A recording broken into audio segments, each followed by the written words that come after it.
दिल्ली विधानसभा चुनाव में कांग्रेस सांसद राहुल गांधी का चुनाव प्रचार। पूर्व सीएम अरविंद केजरीवाल पर साधा निशाना। बोले, शीला जी की कांग्रेस सरकार में पूरी दिल्ली को बदलते देखा है। जनता ने केजरीवाल जी की शीशमहल वाली भरत सरकार में दिल्ली को बर्बाद होते भी देखा। उन्होंने कहा कि ईमानदार को किसी सर्टिफिकेट की जरूरत नहीं होती। जो बेईमान होते हैं वह अपने आप को ईमानदारी का सर्टिफिकेट देते फिरते हैं।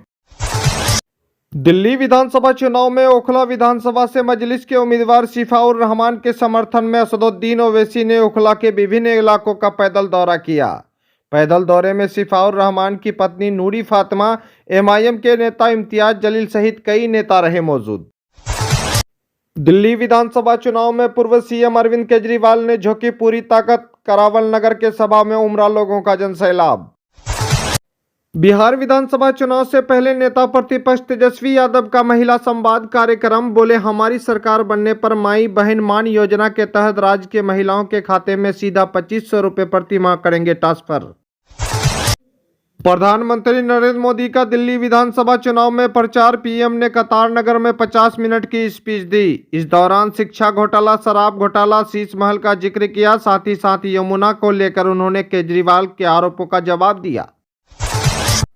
वक्फ संशोधन विधेयक को लेकर जेपीसी की मंजूरी, 16 वोट पक्ष में 11 विरोध में। असदुद्दीन ओवैसी ने कहा, एक रात में 655 पन्ने पढ़ने को दिए, ये कैसे संभव। दिल्ली के बुरारी इलाके में 4 मंजिला इमारत गिरी, 3 की गई जान, 12 रेस्क्यू किए गए। वहीं 8 से 10 लोग अभी फंसे रहने की खबर। बिल्डिंग में पीओपी का काम चल रहा था। उत्तर प्रदेश के महाकुंभ संगम में भगदड़, 35 से 40 लोगों की गई जान, आंकड़ा बढ़ने की आशंका। प्रयागराज में अभी भी 9 करोड़ लोग। वहीं कांग्रेस सांसद बोले, बदइंतजामी से हुआ हादसा। सुप्रीम कोर्ट ने एमआईएम के उम्मीदवार ताहिर हुसैन को चुनाव प्रचार के लिए दिया पैरोल। सुप्रीम कोर्ट की शर्तें, ताहिर हुसैन को 12 घंटे चुनाव प्रचार कर जेल लौटना होगा, वहीं पुलिस रहेगी साथ।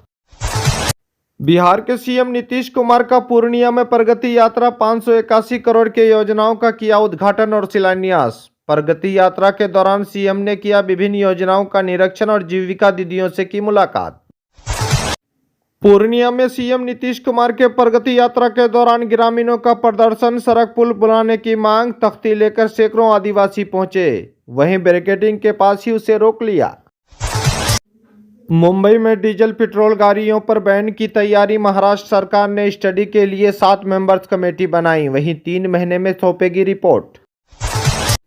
बीजेपी के सांसद प्रवेश शर्मा पर पंजाब में मानहानि का केस। दिल्ली में पूर्व सीएम अरविंद केजरीवाल के सामने कैंडिडेट है प्रवेश शर्मा। पंजाब के लोगों से जुड़े बयान पर भटिंडा में अर्जी। दलित संगठनों ने अमृतसर पंजाब हाईवे किया जाम, लुधियाना में दुकानें बंद कराई, जालंधर में भी किया प्रदर्शन। अंबेडकर की मूर्ति तोड़ने वालों पर एनएसए की कर रहे हैं मांग।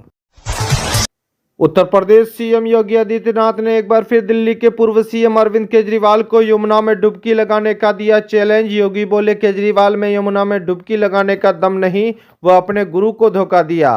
हालांकि आम आदमी पार्टी को सीएम ने भ्रष्टाचारी बताया। बिहार के पटना जंक्शन पर ट्रेन छूटने के बाद यात्रियों का हंगामा। भीड़ के चलते संपूर्ण क्रांति एक्सप्रेस में नहीं चढ़ पाए लोग। शरारती तत्वों ने एसी बोगी का गेट बंद कर दिया था।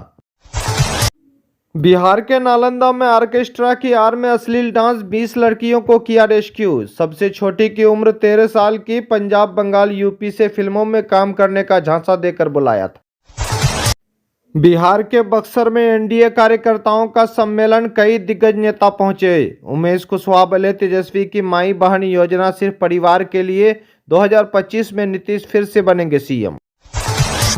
दिल्ली विधानसभा चुनाव बड़ा दिलचस्प होते दिखाई दे रहा है। जैसा कि आप जान रहे हैं, दिल्ली में बीजेपी और आम आदमी पार्टी के बीच घमासान है। इसी कड़ी में आप ओखला विधानसभा में आएंगे तो एमआईएम की एंट्री से आम आदमी पार्टी के जो उम्मीदवार हैं उनको बड़ा बेचैनी है। उन्होंने एमआईएम के राष्ट्रीय अध्यक्ष बैरिस्टर असदुद्दीन ओवैसी को बीजेपी का एजेंट कहा है। यानी ओखला प्रत्याशी अमानतुल्लाह खान ने ओवैसी साहब के द्वारा उनके खिलाफ प्रत्याशी उतारे जाने पर जमकर भड़ास निकाली है और कहा कि वो बीजेपी को जिताने आए हैं। अमानतुल्लाह खान ने ये कहा कि जब दिल्ली दंगे में हुए तो ओवैसी साहब कहाँ थे? यानी असदुद्दीन ओवैसी साहब दिल्ली दंगे में कहाँ थे? चुनाव प्रचार के दौरान ये भी कहा कि मैंने अपने आप को कुर्बान कर दिया है। ओवैसी की क्या कुर्बानी है? और उन्होंने कहा गया कि दिल्ली दंगों में ये आपकी सीट बीजेपी को पहुंचाने वाले हैं, ये आपका हमदर्द होगा।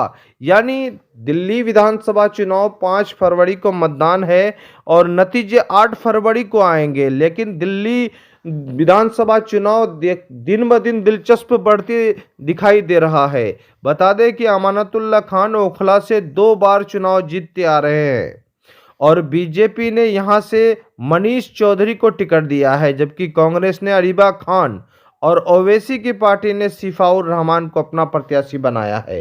लगातार जो है एमआईएम के राष्ट्रीय अध्यक्ष ओवैसी साहब वहां पर चुनाव प्रचार करते हुए दिखाई दे रहे हैं। पैदल यात्रा रैली निकाल रहे हैं और उसे लोगों का समर्थन मिल रहा है और खास तौर पर युवा पीढ़ी उनके साथ दिखाई दे रहा है। इसी वजह से है कि अमानतुल्लाह खान को बड़ा डर है कि कहीं न कहीं ओवैसी के पक्ष में पाला जा रहा है, लेकिन अमानतुल्लाह खान का साफ तौर पर कहना है कि चुनाव जीतने के लिए 90,000 वोट की जरूरत है। ओवैसी क्या ले पाएंगे उनके उम्मीदवार? यानी वो दावा कर रहे हैं। अब देखना यह है कि दिल्ली में इस बार पहली दफा एमआईएम की एंट्री है और ओवैसी साहब के कई उम्मीदवार वहां पर चुनावी मैदान में हैं और जो भी उम्मीदवार वो उतारे हैं उनके उम्मीदवार जेल से ही चुनाव लड़ रहे हैं। उनके परिवार जो है चुनाव प्रचार कर रहे हैं, उनके परिवार को साथ देने के लिए ओवैसी पूरी ताकत झोंक दी है। 5 फरवरी को वोट डालेंगे। लगातार जो है सभी राजनीतिक पार्टियों का चुनाव प्रचार जोर पर है और दिल्ली को लेकर एक माहौल है। हालांकि दिल्ली में ओवैसी की एंट्री से खलबली नहीं है, चूंकि कई सीट पर जो है वो चुनाव ही लड़ रहे हैं, लेकिन चाह रहे हैं कि ओवैसी साहब का इस बार जो है दिल्ली में खाता खोले और उन उम्मीदवारों को अपने उम्मीदवार को बनाया है। उन्होंने ऐसे लोगों को टिकट दिया है जो दिल्ली दंगे में वो जेल गए हैं, एनआरसी सीए के मामले में वो जेल में बंद है, ऐसे लोगों को टिकट दिया है। अब देखना ये है कि वहाँ के लोग, दिल्ली के लोग किस तरह से ओवैसी साहब की पार्टी को भी सपोर्ट करते हैं और जो जेल में बंद है उनके लिए कितना बड़ा हमदर्दी है। लेकिन ओवैसी साहब को लेकर जो है बड़ा बेचैनी अमानतुल्लाह खान को है और लगातार जो है ओवैसी पर निशाना साध रहे हैं। कहीं ना कहीं ओवैसी के चुनाव प्रचार से वो डरे हुए हैं और जिस तरह से ओवैसी का चुनाव प्रचार हो रहा है, मुसलसल जो है 2 बार हो चुका है, उनके पैदल यात्रा में लोगों का जनसैलाब देखने को मिल रहा है, उनके सभाओं में लोगों का जनसैलाब मिल रहा है। ओवैसी साहब चुनाव प्रचार करते हैं और लोगों के अंदर सियासी बेदारी कूट कूट कर भर रहे हैं।